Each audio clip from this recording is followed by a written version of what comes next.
Hi dear friends, welcome back to Kiran fact sports channel. Pro kabaddi season 12 starting కోసం అయితే మీరు and నేను కూడా ఎంతో ఇంట్రెస్ట్గా వెయిట్ చేస్తున్నాం. అండ్ అది ఎప్పుడు స్టార్ట్ అవుతుంది అండ్ తెలుగు టైటన్స్ టీం యాక్చువల్గా ఎలా ఉంది అనేది చెప్పాం. కానీ మరొకసారి క్లారిటీగా చూద్దాం. అండ్ ప్రో కబడ్డీ ఫ్యాన్స్ ఎప్పుడు ప్రారంభం అవుతుందని వెయిట్ చేసేవారంతా వీడియోని లైక్ చేయండి అండ్ సబ్స్క్రైబ్ చేసుకోండి. ఐపీఎల్ అండ్ కబడ్డీ అప్డేట్స్ మన ఛానల్లో ఉంటాయి.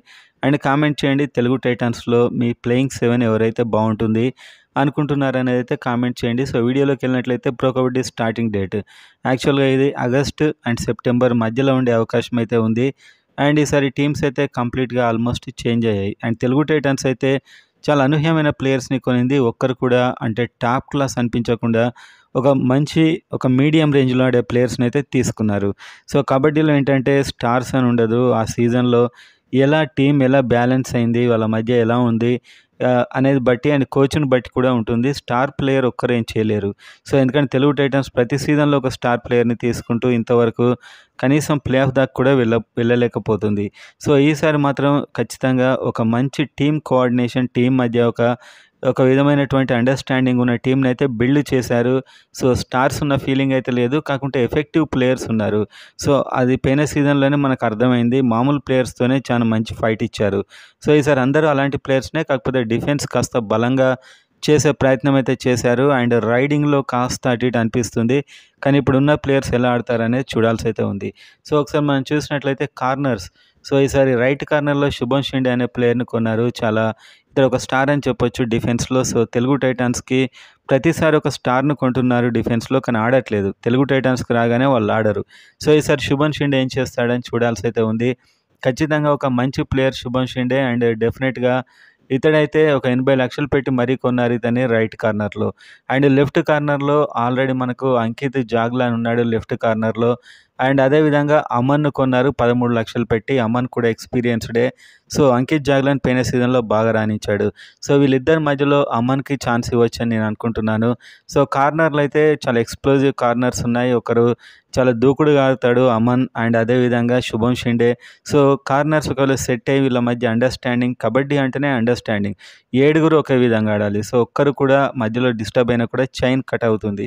సో అలాంటి టీంను బిల్డ్ చేయడమే ఇప్పుడు ఈ 2 నెలల ప్రాక్టీస్ లక్ష్యం. సో అందరి మధ్య ఒక అండర్స్టాండింగ్ ఉండాలి. అది మాత్రమే కబడ్డీలో. స్టార్స్ అనేది ఉండదు, అందరి మధ్య understanding and hard work.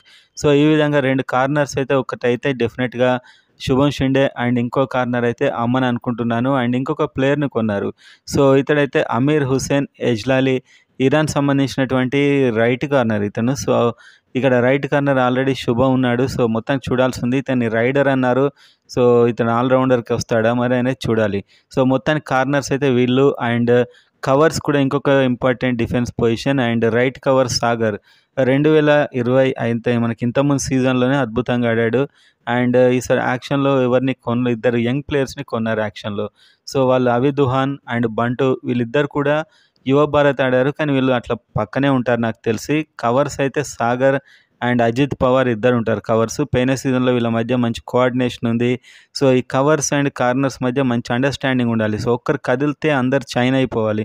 So అలాంటి రిథమ్, అలాంటి ఒక ఆట కోసం అయితే కోచ్ వీళ్ళని ప్రాక్టీస్ చేపిస్తాడు. సో ఒక్కరు సింగిల్గా ఆడలేరు. ఒక కార్నర్ యాంకిల్ హోల్డ్ చేసినా కూడా ఇటువైపు నుంచి కవర్స్ ఖచ్చితంగా రావాల్సి ఉంటుంది. ఒకవేళ లెఫ్ట్ యాంకిల్ హోల్డ్ చేస్తే రైట్ కవర్, ఈ విధంగా ఉంటుంది అన్నమాట. అండ్ లెఫ్ట్ కార్నర్ ఒకవేళ యాంకిల్ హోల్డ్ చేసినట్టయితే left cover and right cover. So ఒక ఉమ్మడిగా ఆడాల్సి ఉంటుంది. సో అలాంటి ప్రాక్టీస్ అయితే చేస్తారు. సో కవర్స్ అయితే వీళ్ళు సాగర్ అండ్ అజిత్. వీళ్ళకి బ్యాకప్గా అయితే బంటు అండ్ అవిదుహాన్ ఇద్దరు యంగ్ ప్లేయర్సే వీళ్ళు, కానీ చాలా అద్భుతంగా ఆడతారు. అండ్ ఇంకా రాహుల్ డాగర్ మొదలైన ప్లేయర్స్ అయితే ఉన్నారు, డిఫెన్స్లో ఉన్నారు. కానీ మనం ఇప్పుడు చెప్పుకున్నవారే మెయిన్ ప్లేయర్స్ అని చెప్పొచ్చు. అండ్ ఆ తర్వాత ఇప్పటికి 4 ప్లేయర్స్ అయితే అయిపోయారు ఇప్పుడు రైడర్స్. అండ్ రైడింగ్ డిపార్ట్మెంట్లో చూస్తే అనిపించే రైడర్స్ అంటే ఒక అద్భుతమైన రైడర్స్ అయితే లేరు. సో పోయిన సీజన్లో ఆడిన విజయ్ మాలిక్. సో విజయ్ మాలిక్ అంటే ఆల్రౌండర్, డిఫెన్స్ అండ్ కెప్టెన్ ఈసారి ఎప్పుడు అనౌన్స్ చేశారు, అండ్ కెప్టెన్గా కూడా. సో విజయ్ మాలిక్ అయితే డెఫినెట్గా ఈసారి 51 లక్షల పైన పెట్టుకున్నారు. So raiding and defence and టీమ్ను మేనేజ్ చేయడంలో ఇంతకంటే పర్ఫెక్ట్ ప్లేయర్ ఉండడు. ఒక కూల్ అండ్ ఒక సింపుల్గా ఉంటాడు. సింపుల్గా రైడింగ్ వెళ్ళి పాయింట్స్ తెస్తాడు.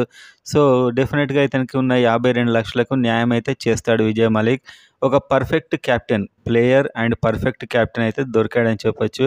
అద్భుతమైన ఆట తీరు, మ్యాచ్ విన్నింగ్ అనే రేంజ్‌లో కాకుండా మ్యాచ్‌నైతే మలుపు తిప్పుతాడు ఖచ్చితంగా. అండ్ ఈసారి కొన్న ఇంకొక ప్లేయర్ భరత్ హుడా. సో, ఇతన్ని కొనగానే అందరం ఆశ్చర్యపోయి ఉంటాం. బహుశా 81,00,000 పెట్టి కొన్నారు. చాలా హైట్ ఉంటాడు భరత్ హుడా. అండ్ ఇతడు కూడా ఒక విధమైనటువంటి defence and raider. Vijay Malik లాంటి ప్లేయరే ఒక టీమ్‌లో కరెక్ట్ సెట్ అయ్యే ప్లేయర్. చాలా హైట్ ఉంటాడు. సో, మొత్తానికైతే భరత్ హుడాని కొనడం ఆశ్చర్యపరిచింది. అది కూడా 81,00,000కి. సో, ఇతను రైడింగ్‌లో ఈసారి డెఫినెట్‌గా ఆడాల్సి ఉంటుంది. ఆల్రౌండర్ విజయ్ ఆల్రెడీ కాస్త డిఫెన్స్ చేస్తూ అప్పుడప్పుడు పాయింట్స్ తెస్తూ ఉంటాడు. కానీ భరత్ హుడా ఈసారి ఫుల్ టైమ్ రైడర్‌గా మాత్రం డెఫినెట్‌గా అయితే ఆడాల్సి ఉంటుంది. అండ్ ఆ తర్వాత ఆశీష్ నర్వాల్ అయితే పోయిన సీజన్‌లో చాలా బాగా ఆడాడు. జస్ట్ 16,00,000కే వచ్చాడు. సో, అతను యాక్షన్‌లో ఎక్కువ డబ్బొస్తుంది అనుకోని ఉంటాడు బహుశా. రిటర్న్ అయితే కాలేదు. కానీ జస్ట్ 16,00,000కి అయితే వచ్చేసాడు.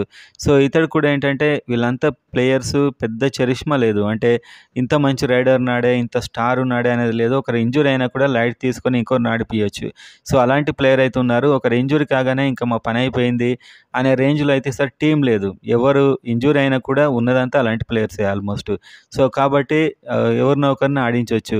అండ్ ఆశీష్ నర్వాల్. సో, ఈ విధంగా విజయ్ మాలిక్ అయితే అప్పుడప్పుడు అతను రైడింగ్ వెళ్ళి టీమ్‌ని అయితే సెట్ చేస్తూ ఉంటాడు. భరత్ హుడా అండ్ ఆశీష్ నర్వాల్ రెగ్యులర్‌గా రైడింగ్ వెళ్ళాల్సి ఉంటుంది. అండ్ అదేవిధంగా జై భగవాన్ అనే ఇంకొక యంగ్ రైడర్ ఉన్నాడు. 13,00,000కి కొన్నారు. చాలా స్ట్రాంగ్ రైడర్. నిజం చెప్పాలంటే పోయిన సీజన్‌లో సరిగ్గా ఆడలేదు. కొద్ది సీజన్స్‌గా సరిగ్గా అయితే ఆడట్లేదు. సో, మొత్తానికి జై భగవాన్ కూడా ఒక మంచి రైడరే. సో, వీళ్ళంతా కూడా కబడ్డీలో ఏ సీజన్ ఎవరు ఆడతారో చెప్పలేం. మనం చూస్తే హర్యానా స్టీలర్స్‌లో వినయ్ అండ్ శివం పటారే ఇలా సింపుల్‌గా కనిపించేవారే దూసుకెళ్తూ ఉంటారు. సో, ఓవరాల్‌గా జై భగవాన్ అండ్ మంజిత్ పోయినసారి ఒకటే రైడ్‌లో చాలా పాయింట్లు తెచ్చాడు మంజిత్. ఇలాంటి ప్లేయర్ ఉన్నాడు. సో, రైడింగ్‌లో అయితే పెద్ద ఆప్షన్స్ లేవు నిజం చెప్పాలంటే. ఈ చేతన్ సాహు, నితిన్ అండ్ ప్రఫుల్ జవారే వీళ్ళంతా మనం చూసిన ప్లేయర్సే. సో, వాళ్ళు ఈసారి అద్భుతం ఏం చేస్తారని నాకు అనిపించట్లేదు. సో, ఈసారి చేయాలంటే భరత్ హుడా అండ్ విజయ్ మాలిక్, ఆశీష్ నర్వాల్ అండ్ జై భగవాన్. సో, ఈ నలుగురు మాత్రం ఒకవేళ ఇంజ్యూర్ అయినా కూడా ఇంకొకరు రిప్లేస్ చేసుకుంటూ వీళ్ళే ఆడాల్సి ఉంటుంది. సో, ఓవరాల్‌గా ఈ ప్లేయింగ్ 7తోనైతే తెలుగు టైటాన్స్ ఈసారి కప్ కొట్టగలదని మీరు భావిస్తున్నారా? ఫస్ట్ కార్నర్స్ అయితే మనం చూసినట్లు శుభం అండ్ అమన్ వీళ్ళిద్దరు కార్నర్‌లో ఉంటాడు. సో, కార్నర్ అయితే 100% సెట్ అయింది. అండ్ కవర్స్ అయితే సాగర్ అండ్ అజిత్ ఆల్రెడీ ఒక సీజన్ ఎక్స్‌పీరియన్స్ వచ్చింది. ఈ సీజన్ ఇంకా కంఫర్టబుల్‌గా ఆడతారు. ఇంకా రైడింగ్ డిపార్ట్‌మెంట్‌లోకొస్తే అందరూ ఒకటే టైప్ రైడర్స్ ఉన్నారు. Bharat Hooda and Vijay Malik and Ashish Narwal. So, ఓవరాల్‌గా ఒక ఇంజ్యూరీ కన్సర్న్స్ అయితే ఎవరికి వచ్చినా కూడా పెద్ద ప్రాబ్లమ్ లేదు. ఇంకో ప్లేయర్‌ని రీప్లేస్ చేసుకోవచ్చు. అండ్ అదేవిధంగా రైడింగ్‌లో జై భగవాన్ అండ్ మంజిత్ కూడా బ్యాకప్‌గా ఉంటారు వీళ్ళిద్దరూ.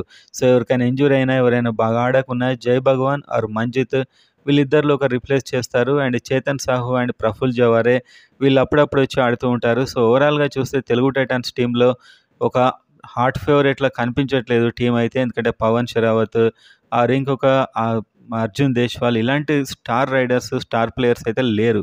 కాకపోతే ఏంటంటే టీమ్ అంతా కలిసికట్టుగా యూనిటీగా ఆడాల్సిన టీమ్‌నైతే కొన్నారు. సో, ఈ టీమ్ ఎలా ఉండాలంటే ఇప్పుడు అందరూ కలిసికట్టుగా ఆడితే మాత్రం గెలిచే టీమ్. సో, అలాంటి టీమ్. సో, ఈ అండర్‌స్టాండ్‌మెంట్ మీదనే ఎళ్ళిపోతుంది. స్టార్స్ లేకుండా సింపుల్‌గా ఈసారైతే వీళ్ళు క్వాలిఫై అయితారు అని నేను అనుకుంటున్నాను ప్లే ఆఫ్‌కి డెఫినెట్‌గా.